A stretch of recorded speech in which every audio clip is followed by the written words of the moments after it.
Everyone. So I was in prayer today over the events in Afghanistan. I've been bringing some things before the Lord in terms of things that He's given me. The Lord's been ministering to me with His Holy Spirit about things that He's doing in my life, as well as things He's doing in the world.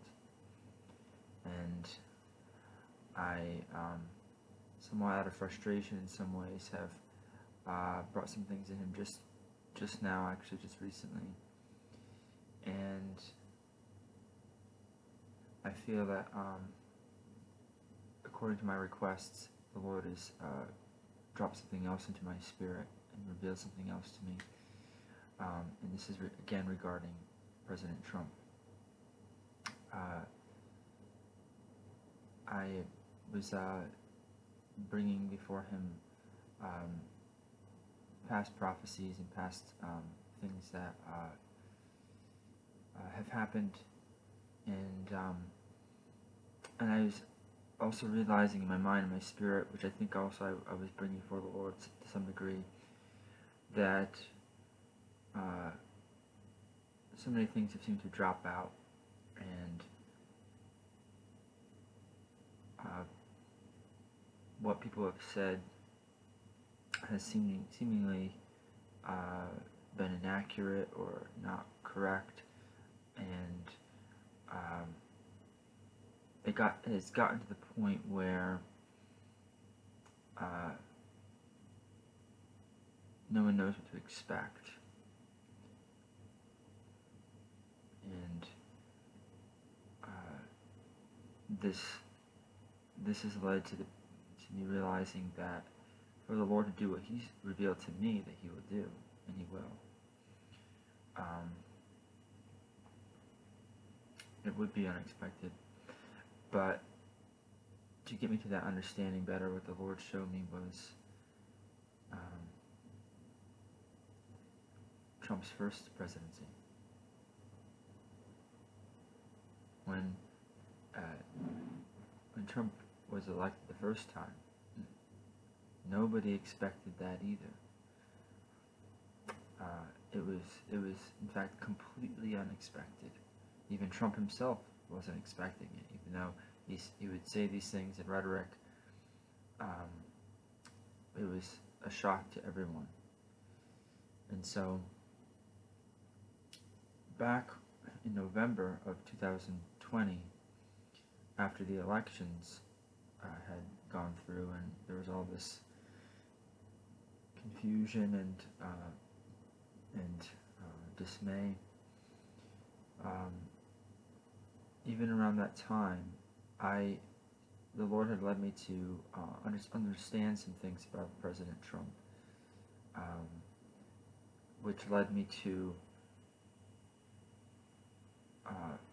have a sense or an understanding of what time period we were in and entering, especially in terms of President Trump. That the Lord was going to do a work in him similar to the way He did in Nebuchadnezzar, when Nebuchadnezzar was driven mad for 7 times. It could have been 7 years, it could have been 7 weeks. People are not exactly sure. There was a big difference there. And so President Trump will be given this time as ordained by God for God's purpose, and for our purpose as well. He was going to do a great work, but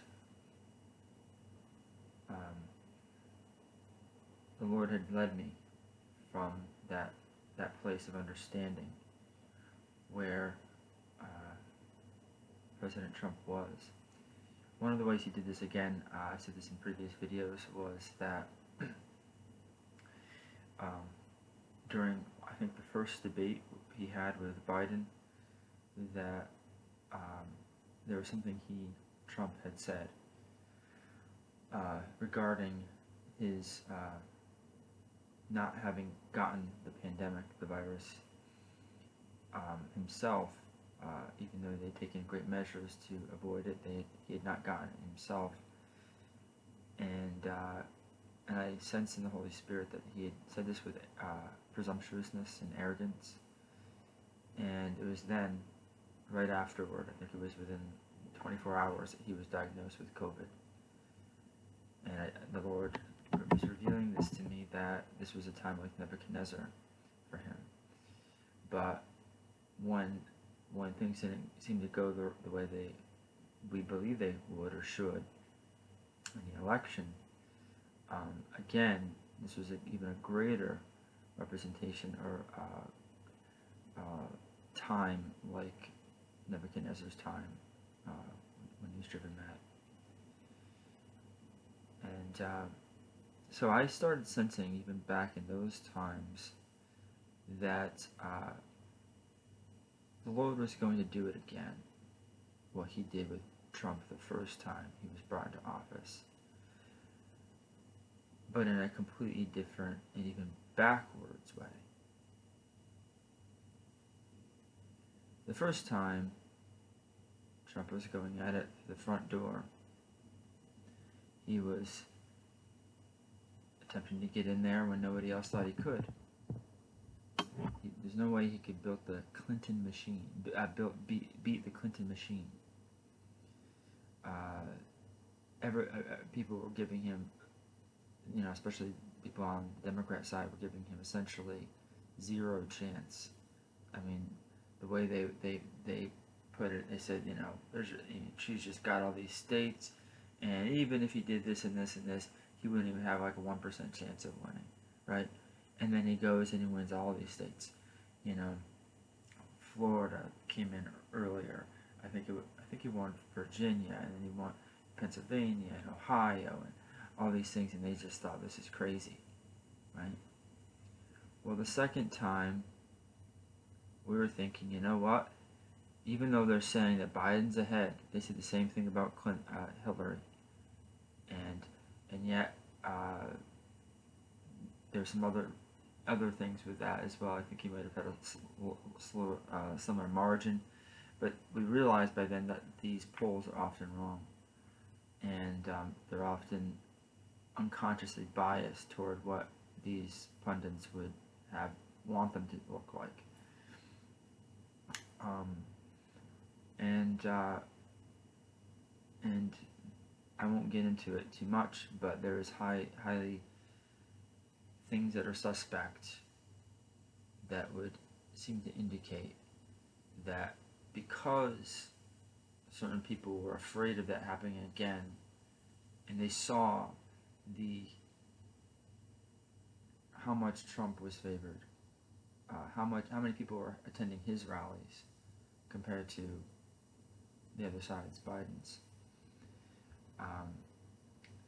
and the fact that, in hindsight, they wanted to say that Biden from his basement got 11 million more votes than Obama campaigning all over the country.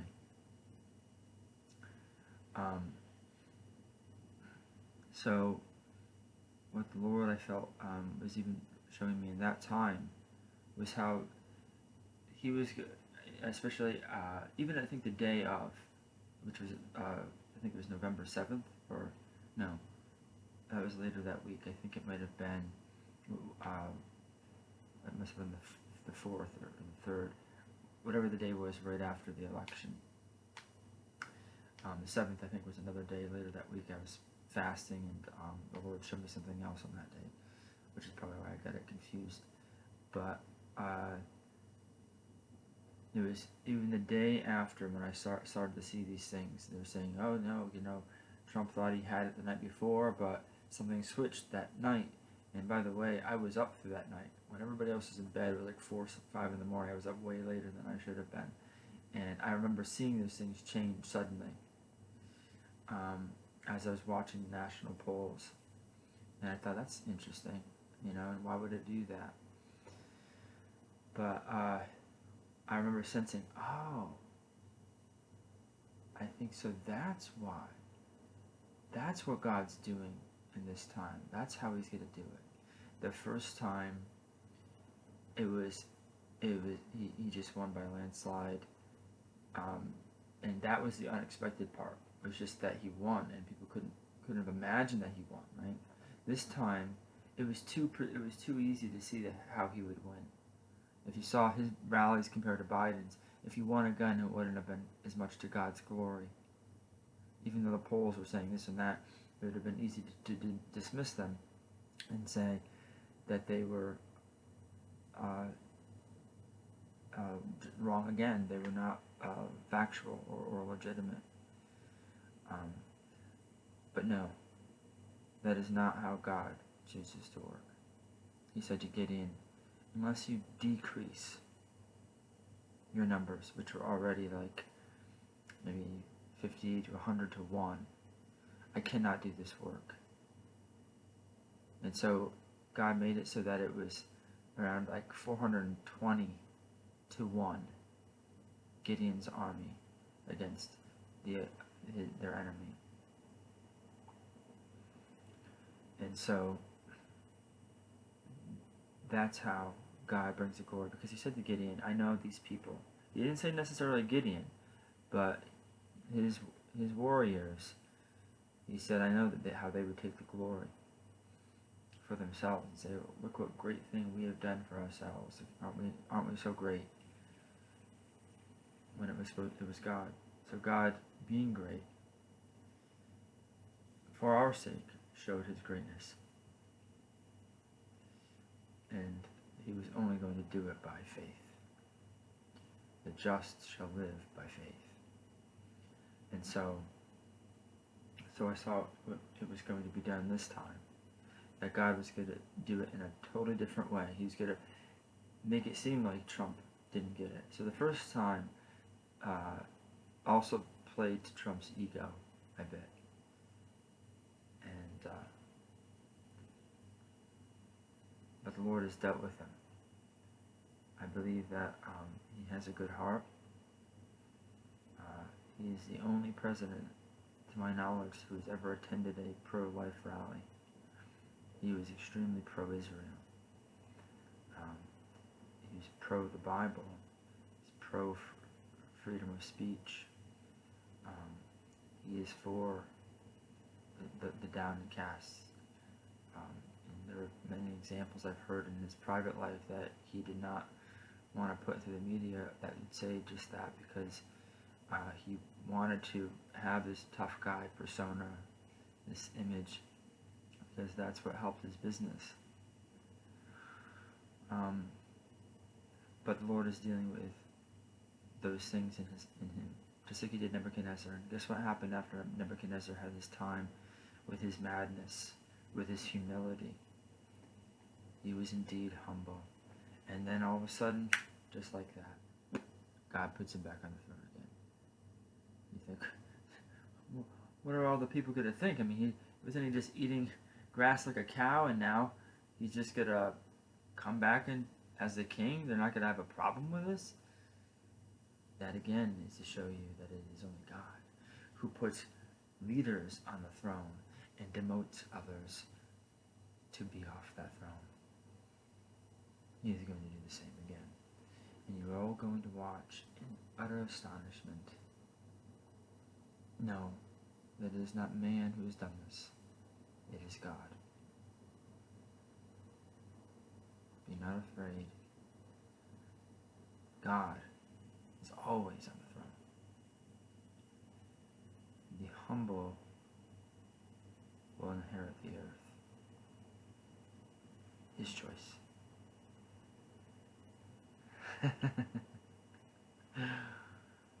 So, be not afraid. He is causing what you see in the news. He's allowing it for his purpose. This administration will fall. This faux administration that is outside of God. The Lord has allowed for those across the spectrum to see how Satan's ways lead to death, and for them to take heed of their position and what they thought was right, even though it was not in agreement with their conscience, and realize the error of their ways. However, a fool, give a fool 1,000 blows. What does the Bible say in Proverbs? He will remain yet a fool. For those who have a propensity to be wise, who take heed of themselves and recognize the error of their ways, that is, become humble, God will elevate and elect in the end. David, learning from his error of his ways, what does it say in the Bible, in the prophets? Throughout all eternity, David will be what? The king of Israel. He will be put as king and arbiter over Israel. God says it is his choice. He has done it. It is a finished work.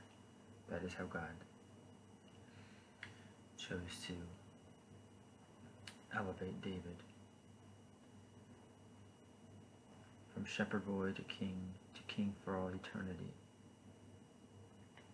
So it is with those who humble themselves and choose servant leadership over authoritarianism, dictatorship, a pride-based approach.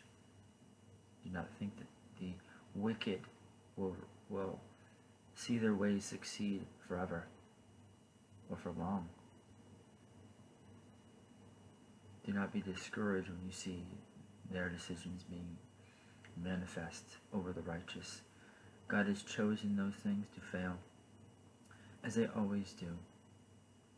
They will always fail, and it's just a matter of time. So be faithful, God's bride. Be watching for what the Lord's hand is in all of this, and you will see this great work. We've seen, as the prophets have said and predicted already, that certain untouchable figures will be demoted in shame. It is but a spark. It is but a whimper of a flame that will turn into a blaze. And there will be many who will be taken from their seat of office, I believe, by the Lord's chastisement and chastening. And he will set up his kings, his elected officials, in their stead.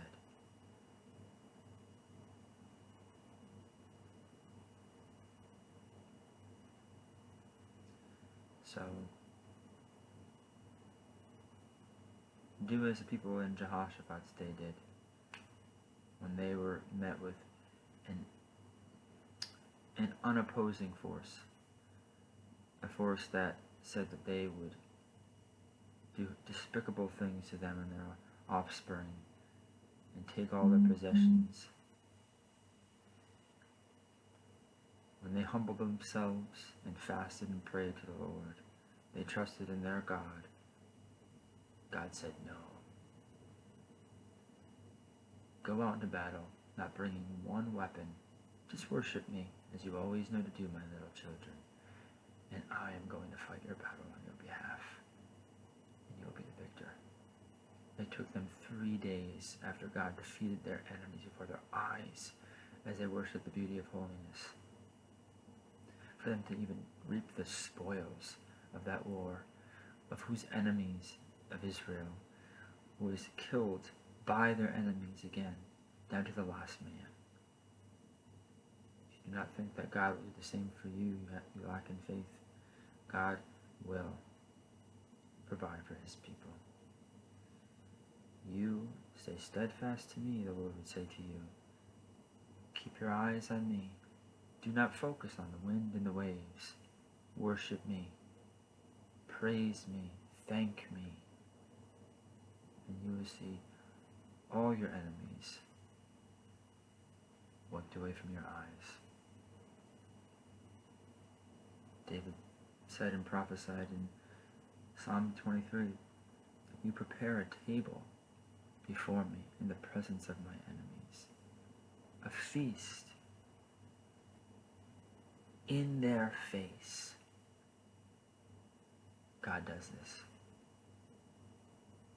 Will he not do it with you, beloved, as well?